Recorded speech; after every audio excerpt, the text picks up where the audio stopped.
43 ज़बूर और first verse से।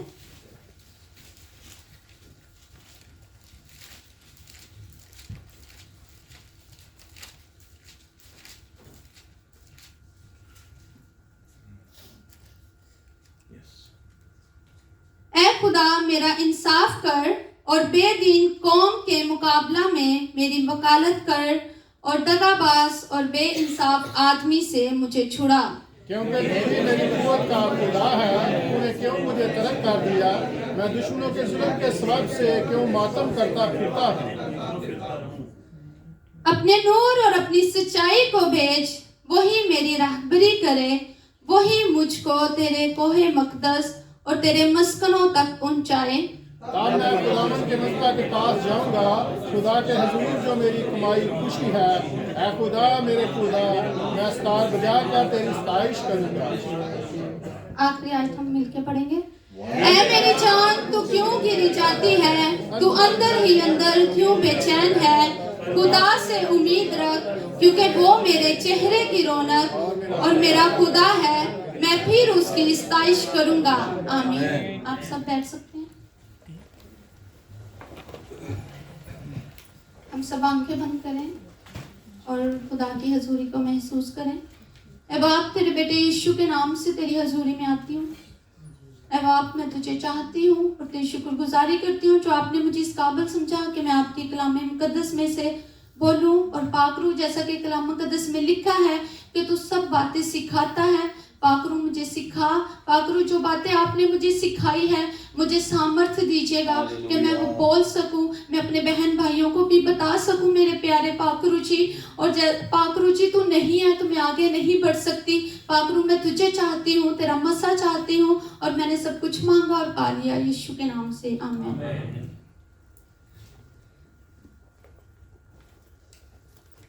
हम इसमें से देखेंगे ज़बूर 43 की 4 आयत में, इस पे हम गौर करेंगे। लिखा है, तब मैं खुदा के मस्बा के पास जाऊंगा, खुदा के हजूर जो मेरी कमाल खुशी है। अभी हम देखते हैं कि मस्बा क्या है। हम बाइबल मुकद्दस में बहुत ज़्यादा मस्बा के बारे में देखते हैं कि जब सबसे पहले हम देखते हैं कि नूह ने मस्बा बनाया और जब मस्बा बनाया तो क्या हुआ, खुदा ने एक प्रॉमिस किया नूह के साथ कि अब ऐसा तूफान इस ज़मीन पे नहीं आएगा। फिर हम देखते हैं कि बाप इब्राहिम ने मस्बा बनाया और जब बाप इब्राहिम ने मस्बा बनाया तो क्या हुआ कि खुदा ने उसके साथ भी वादा किया कि जो कौमें हैं वो तेरी नस्ल के वसीला से वो बाबरकत ठहरेगी, नस्लें तुझसे तेरे जरिए बाबरकत होगी। और मस्बा क्या है? मस्बा वही है जहाँ पे खुदा की हम कुर्बानियाँ गुजरानते हैं। और जब हम न्यू टेस्टमेंट में देखते हैं तो खुदावंद यीशु मसीह ने कुर्बानी दे दी हुई है। तो क्या अगर खुदावंद यीशु मसीह ने कुर्बानी दे दी है तो सब कुछ खत्म हो चुका है? नहीं, बल्कि पूरा हो चुका है। यही से स्टार्ट होता है। जैसे कि पास्टर जी हमें लास्ट डे से सिखा रहे हैं कि जब हम खुदावंद यीशु मसीह पर ईमान लेकर आते हैं तो हमें पोजीशनल सर्टिफिकेट मिल जाता है। मगर जो प्रोग्रेस है जो हमने करना है, जैसे कि डाकू था जो सलीब पर ईमान लेकर आया था, वो खुदा के साथ उसने फिरदौस में जाना था। मगर अब हम जिंदा हैं तो हमने क्या करना है?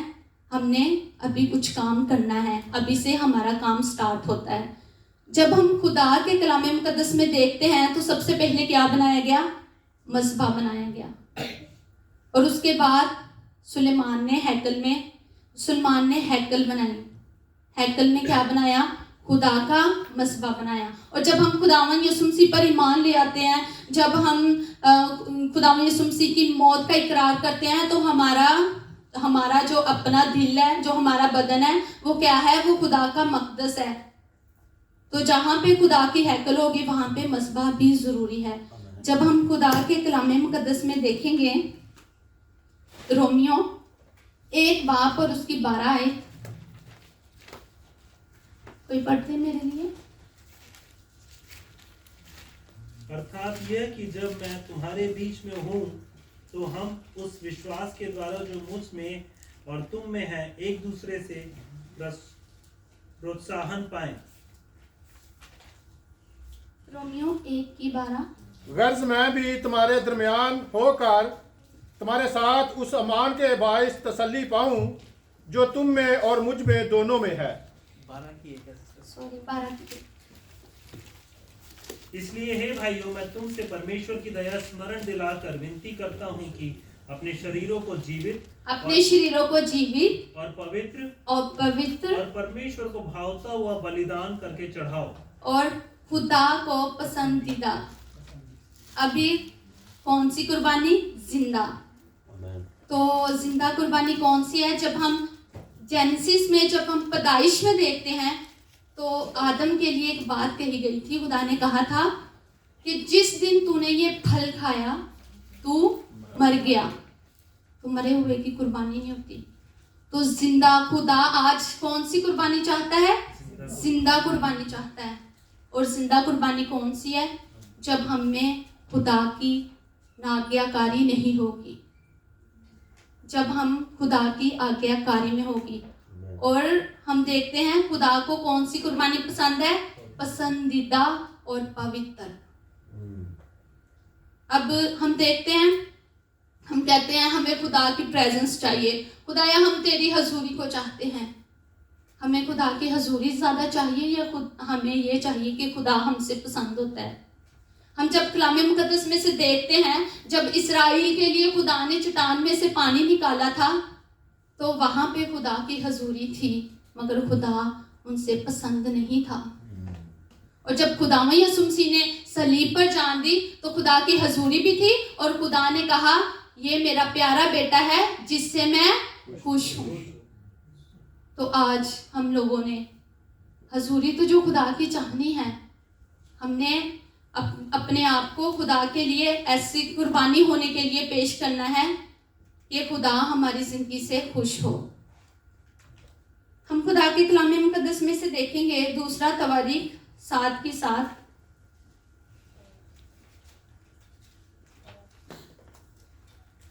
Second Chronicle 7:7।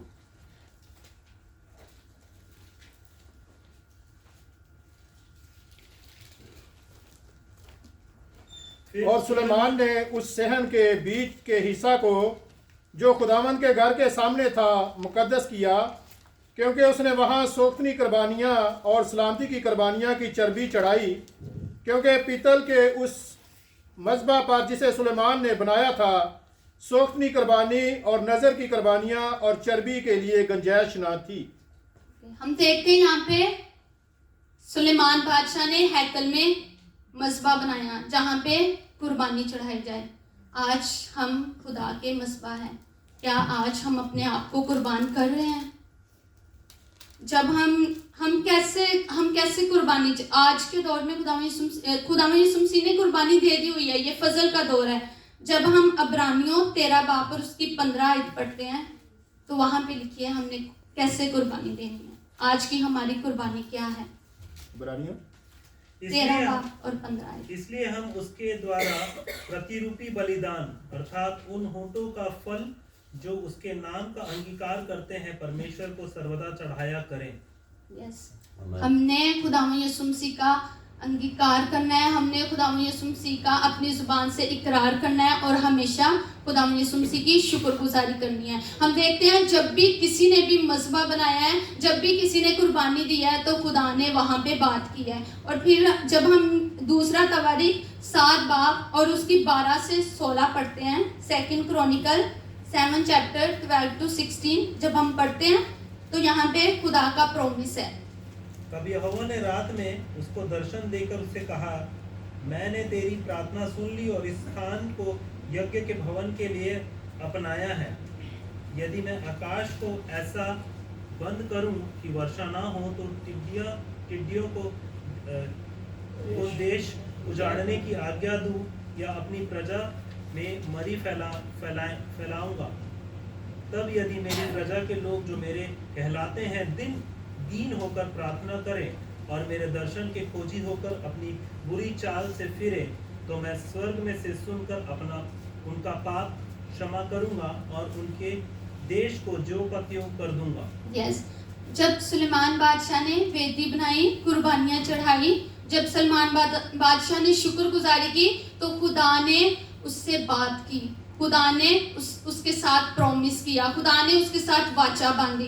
तो आज जब हम भी खुदा की हजूरी में जाएंगे, खुदा के लिए शुक्रगुजारियां कि हम कुर्बानियां चढ़ाएंगे, तो खुदा जरूर है कि हमसे बात करे। और यहाँ पे लिखा हुआ है कि जब वो लोग जो मेरे नाम से कहलाते हैं खाकसार होंगे। खाकसार मीन्स अपना सब कुछ खत्म कर देंगे। हम देखते हैं, जब हम कलाम मुकद्दस में से देखते हैं, एक जो रास्तबाज होता है उसके अंदर मैं होती है। वो कहता है कि मैं ये करता हूँ, मैं तेरे आगे रोजे रखता हूँ, मैं तेरे आगे दुआ करता हूँ, मैं तो रास्तबाज हूँ। मगर हम जब सेकंड आदमी को देखते हैं, वो कहता है कि मैं गुनाहगार हूँ। तो खुदा ने किसको चुना? खुदा ने सेकंड को चुना, जिसने अपनी खुदी का इनकार किया। जब हम दूसरा तवारीख सेकंड क्रॉनिकल 15 और उसकी 8 पढ़ते हैं, यहाँ पे आसा बादशाह के बारे में है कि उसने मस्बा की मरम्मत की। जब आसा इन बातों पर ऊद बनी की नबूवत के सुना, तो उसने हिम्मत बांधकर यहूदा और बिन्यामीन के सारे मुल्क से और उन शहरों से जो उसने इफ्राइम के कोस्तान मुल्क में से ले लिए थे, मकरूह चीज़ों को दूर कर दिया और खुदावंद के मज़बा को जो खुदावंद के सारे के सामने था फेर दिया, फिर बनाया। अब आज हमारे पास भी, हम भी जब खुदावंद यीशु मसीह पर ईमान ले आते हैं, हम खुदा का घर ठहरते हैं, तो क्या हमें देखना है कि हमारे मज़बा की मरम्मत होने वाली तो नहीं है। और हम मज़बा की कैसे मरम्मत कर सकते हैं? ये हम ज़बूर 119 और उसकी 105। Hallelujah. Thank you, Jesus. तेरा वचन मेरे पाँव के लिए दीपक और मेरे मार्ग के लिए उजियाला है। यस। और अब्रानियों 4:12, क्योंकि खुदावंद का कलाम जिंदा और मौसर। खुदावंद का कलाम क्या है? जिंदा, जो कि क्या लेके आता है? जिंदगी को लेकर आता है। मौसर क्या है? असर करने वाला है। अगर आज हमारा मस्बा टूट चुका है, तो जब हम खुदा के कलाम को पढ़ेंगे, तो खुदा का कलाम हमारे अंदर जिंदगियों को लेकर आएगा। खुदा का कलाम जो कोई टूटी हुई है, हमारा जो मस्बा टूट चुका है, उसकी मरम्मत करेगा और हम पे असर अंदाज होगा। तो इसलिए हमें क्या करना है? कलाम को पढ़ना है। जब हम खुदावंद के कलाम मुकद्दस में से दूसरा तवारीख उसका 29 बाब 3 से 4 पढ़ते हैं, जहाँ पे हिजकिय्याह ने मस्बा को पाक किया। अपने राज्य के पहले वर्ष के पहले महीने में उसने यहोवा के भवन के द्वार खुलवा दिए और उनकी मरम्मत भी करवाई। तब उसने याजकों और लेवियों को ले जाकर आकर पूर्व के चौक में इकट्ठा किया। अभी हमारे पास मस्बा तो है, मगर हमने देखना है कि वो पाक है या ना पाक है। क्योंकि अगर मस्बा की मरम्मत होगी, मस्बा पाक होगा, तो फिर ही हम खुदा के आगे झुक सकते हैं, खुदा से मिल सकते हैं। हम मस्बा को कैसे पाक कर सकते हैं? ये हम ज़बूर 119 की 9 में लिखा हुआ है।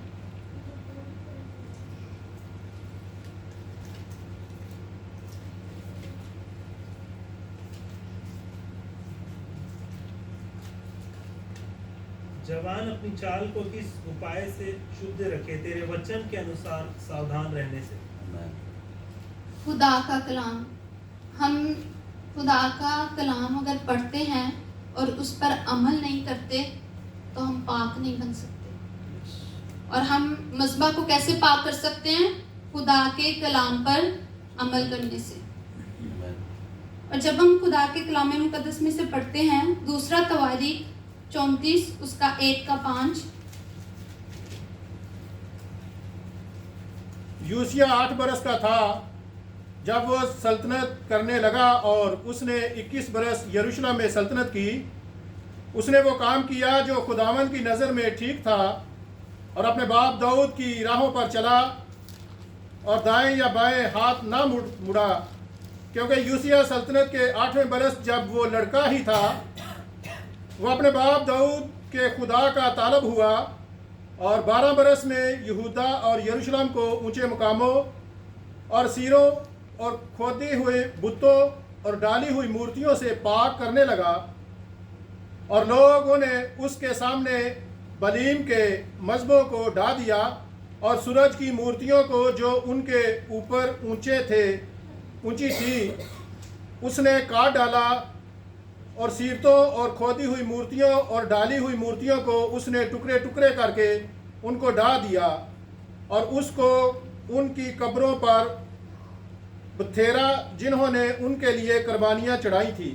यस, हमारे पास खुदा का मस्बा है, पाक भी है, मरम्मत भी हुई है, मगर अगर हर एक वो चीज़ जो हमें खुदा से दूर लेके जाएगी तो खुदा वहाँ पे नहीं आएगा, खुदा अपना जलाल वहाँ पे जाहिर नहीं करेगा।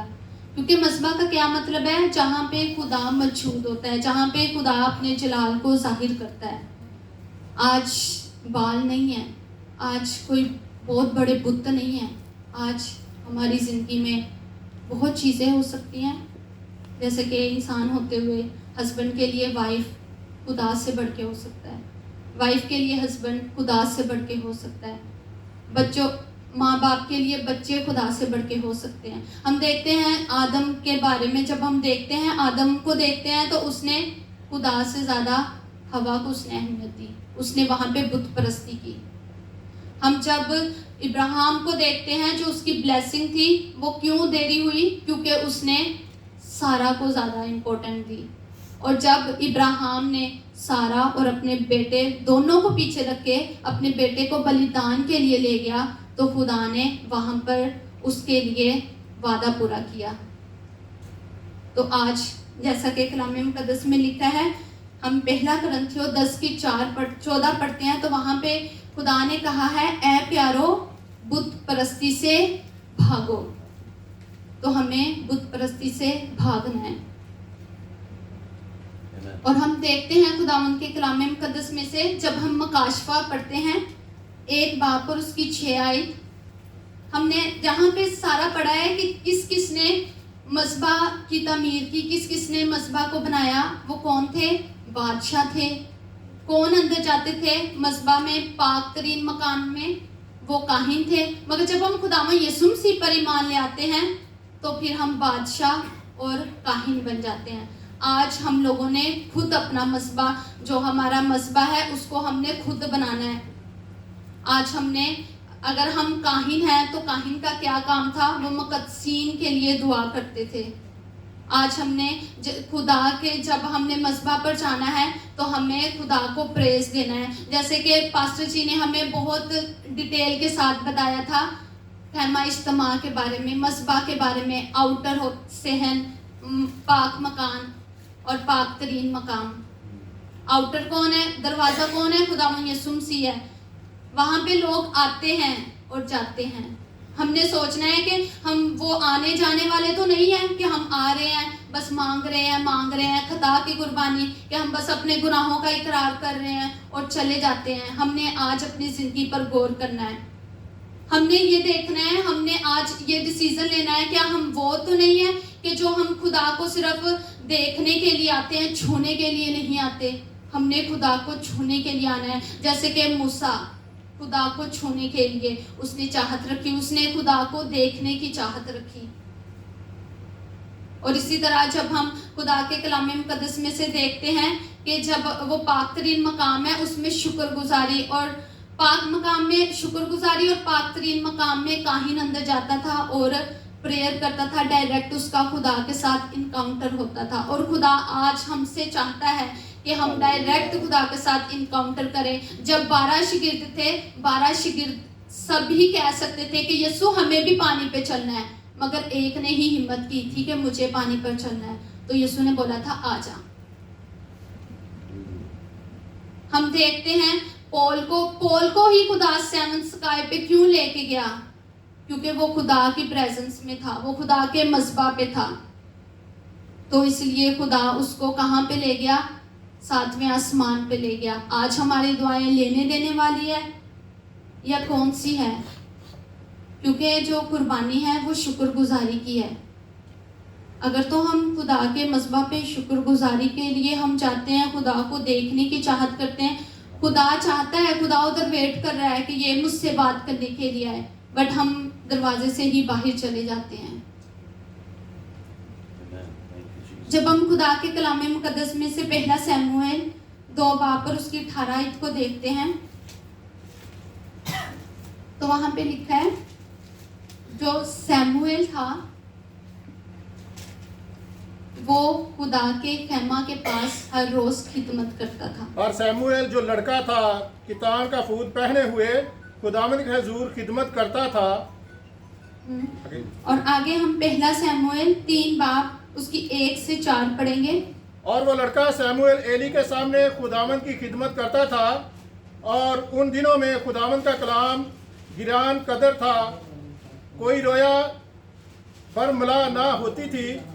और उस वक़्त ऐसा हुआ कि जो एली अपनी जगह लिपटा था उसकी आंखें धुंधलाने लगी थी और वो देख नहीं सकता था, और खुदावंद का चिराग अब तक बुझा नहीं था।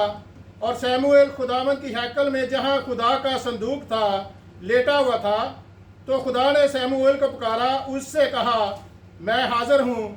और वो दौड़कर एली के पास गया और कहा तूने मुझे पुकारा, सो मैं हाजिर हूँ। हम देखते हैं कि यहाँ पे जो सैमुएल है वो अहद के संदूक के पास लेटा हुआ है, मतलब वो वहां पे प्रेयर कर रहा है खुदा के आगे, खुदा की हजूरी में, और प्रेयर करता करता ही सो गया है वहां पे।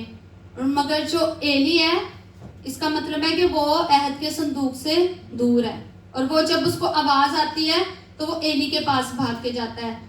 तो जब हम खुदा की प्रेजेंस में रहते हैं तो खुदा हमसे बात करता है, जैसे कि जो सैमुएल था वो खुदा की प्रेजेंस में था और खुदा उसको मिलने के लिए नीचे उतर आया। हम देखते हैं कि खुदा कौन है। जब हम एक बार जिसाया उसका 40 बाब और उसकी 12 आयत से पढ़ते हैं, तो यहाँ पे यूँ लिखा है, किसने खुदावन जिसाया उसका 40 बाब पर उसकी 12 आयत से, यहाँ पे यूँ लिखा है, किसने समुंदर को चल्लू से नापा और आसमान की पैमाइश बालशित से की, और जमीन की गर्द को पैमाना में भरा, और पहाड़ों को पलड़ों में वजन किया, और टेलों को तराजू में तोला।